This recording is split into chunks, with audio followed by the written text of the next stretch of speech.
விபத்தில் சிக்கி Sun TV serial நடிகை மிக மிக மோசமான நிலையில இப்போ மருத்துவமனையில அனுமதிக்கப்பட்டிருக்கதா முக்கியமான தகவல்கள் வெளியாயிருக்கு. இது ரசிகர் மத்தியில மிகப்பெரிய ஒரு பரபரப்பை ஏற்படுத்தியிருக்கு. சன் டிவி ஒளிபரப்பாகக்கூடிய எதிர்நீச்சல் தொடர்கிறது. இந்த சீரியல் மக்களுக்கு மிகவும் பிடித்த ஒரு சீரியல். இந்த ஒரு சீரியல் தான் இப்போ சன் டிவியை டிஆர்பியில் நம்பர் ஒன் பொசிஷனுக்கு தூக்கி வச்சிருக்கு. இப்படி எதிர்நீச்சல் சீரியல் ஆரம்பிச்சு கிட்டத்தட்ட 2 வருடங்கள் ஆக போகுது.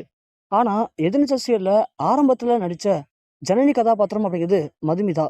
அவங்களும் அப்புறம் மாரிமுத்து இவங்க 2 பேர் இருக்கும்போது சீரியல் ஒரு கட்டத்துல பரபரப்போட உச்சத்துக்கு போயிடுச்சு. ஆனா ஆதி குணசேகரன் அப்படிங்கிற கதாபாத்திரத்தின் மூலமா மக்கள் மத்தியில தனக்கென ஒரு நீங்காத அடையாளத்தை உண்டு பண்ணிக்கிட்டாரு நம்ம மாரிமுத்து. சொல்லப்போனா ஆதி குணசேகரனாவே வாழ்ந்து ஆதி குணசேகரனாவே இன்னைக்கு மறைஞ்சு போயிட்டாரு. அவருடைய மறைவுக்கு பிறகு கதையை எப்படி கொண்டு போறது, அவருடைய கதாபாத்திரத்துக்கு யாரை கொண்டு வரதுன்னு தெரியாம இயக்குனர் கதையை அப்படியே பாதியோட முடிச்சிட்டாங்க. ஆனா அதே கதையை திரும்பவும் இப்போ ஆரம்பிச்சு எதிர்நீச்சல் தொடர்கிறது அப்படின்னு திரும்பவும் அந்த பரபரப்புக்கு பஞ்சமே இல்லாம சீரியல்ல கொண்டு போயிட்டு இருக்காரு. அதற்கு முதல்ல எதிர்நீச்சல் சீரியல்ல அப்போ இருந்த மாரிமுத்து தான். ஸோ வில்லத்தனத்திலையும் தன்னால மக்கள் மத்தியில் நல்ல பேர் எடுக்க முடியும். ஒரு சீரியல் ஒரு கதாநாயகியால வெற்றி அடையலாம். ஆனா எதிர்நீச்சல் சீரியல் வில்லத்தனத்துக்காகவே வெற்றி அடைஞ்சிருக்கு. ஆண்கள் பெண்களை எந்த அளவுக்கு இழிவா நடத்துறாங்க அப்படின்னும், ஆண்களை பெண்கள் எப்படி சமாளிச்சு சாதனை படைக்கணும் அப்படின்னும், எப்படி பெண்கள் இந்த நாட்டுல முன்னேறி காட்டணும் அப்படிங்கிறதுக்காக கொண்டு வரப்பட்ட சீரியல் தான் இந்த எதிர்நீச்சல். ஆனா அப்படியாப்பட்ட சீரியல்ல வில்லத்தனத்திலேயே மக்கள் மத்தியில நல்ல பேர் எடுத்தாரு நம்ம மாரிமுத்து. அவருக்காகவே சீரியலை எல்லாரும் விரும்பி பார்த்தாங்க. ஆனா இப்போ அதே ஜனனி கதாபாத்திரத்துல மதுமிதாவுக்கு பதிலாக பார்வதி வெங்கட்ராமன் நடிக்கிறாங்க. இந்த பார்வதி இதுவரைக்கும் ஜனனி எதுலாம் பண்ணலையோ அது எல்லாத்தையுமே ரொம்ப அதிரடியா பண்றாங்க. ஒரு சீரியலுடைய கதாநாயகியா என்னெல்லாம் பண்ணணுமோ அதெல்லாம் பார்வதி இப்போ பயங்கரமா பண்றாங்க. ஆதி குணசேகரனை பார்வதி தனி ஆளா நின்று முறைக்கிறதும், அவரை எதிர்த்து அவருக்கு எதிராகவே நிறைய விஷயங்களை பண்றது மக்களுக்கு இப்போ ரொம்பவுமே பிடிச்சி போச்சு.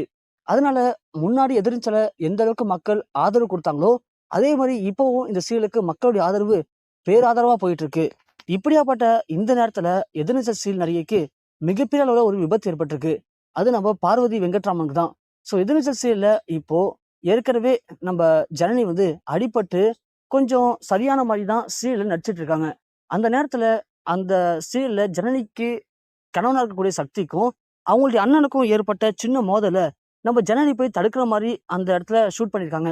அப்படி தடுக்கும் போது டக்குன்னு சக்தி ஜனனி தள்ளி விடவும் பார்வதி கால் ஸ்லிப் ஆகி 2-3 படிக்கட்டுல இருந்து கீழே விழுந்திருக்காங்க. விழுந்ததுல அவங்களுடைய தலைப்பகுதியில பயங்கரமான காயம் ஏற்பட்டிருக்கு. மண்டை உடைஞ்சி ரத்தம் வந்திருக்கு. ஷூட்டிங் ஸ்பாட்ல இருந்த எல்லாருமே பதறி போயிட்டாங்க. இத யாருமே எதிர்பார்க்கவே இல்லை. ஏன்னா அவங்க தள்ளி விடுற மாதிரியும் ஜனனி கீழே விழுற மாதிரி சீன் தான் எடுத்திருக்காங்க. ஆனா அவங்க படிக்கட்டை தாண்டி போய் கீழே விடுவாங்கன்னு எதிர்பார்க்கவே இல்லை. சடனா அந்த நேரத்துல அவர் தள்ளி விடவும் பார்வதி கீழே விடவும் மண்டையில பயங்கர அடிபட்டு உடனே பக்கத்துல இருக்கிற மருத்துவமனையில கொண்டு வந்து சேர்த்திருக்காங்க நம்ம பார்வதிய. இப்ப பார்வதிக்கு தேவையான சிகிச்சைகள் எல்லாமே அளிக்கப்பட்டு இருக்கான். பார்வதி உடல்நிலை எப்படி இருக்கு என்ன அப்படிங்கிற எந்த ஒரு தகவலும் தெரியல. அவங்களோட தலைப்பகுதியில எந்த அளவுக்கு காயம் ஏற்பட்டிருக்கு, அது தலை பகுதி முழுவதும் காயம் ஏற்பட்டிருக்கா இல்ல சின்னதா ஏற்பட்டிருக்கா அப்படிங்கிற எந்த ஒரு தகவலுமே தெரியவில்லை. அவங்க கீழே விழுந்தது மாதிரியான வீடியோக்கள் மட்டும் இணையத்துல இப்போ அதிவேகமா பரவிட்டு இருக்கு. ஜனனிக்கு காயம் ஏற்பட்டிருக்கு, அதனால எதிர்நீச்சல் சீரியல்ல கொஞ்ச நாளைக்கு வரமாட்டாங்க அப்படிங்கிற செய்தியும், அவங்களுக்கு இந்த அளவுக்கு ஏற்பட்டிருக்க காயத்தின் காரணமா அவங்களுக்கு என்ன ஆச்சுன்னு தெரியல அப்படிங்கிற செய்தியும் ரசிகர்கள் மத்தியில தமிழ்நாட்டு மக்கள் மத்தியில மிகப்பெரிய ஒரு அதிர்ச்சியும் பரபரப்பையும் இப்போ ஏற்படுத்தியிருக்கு.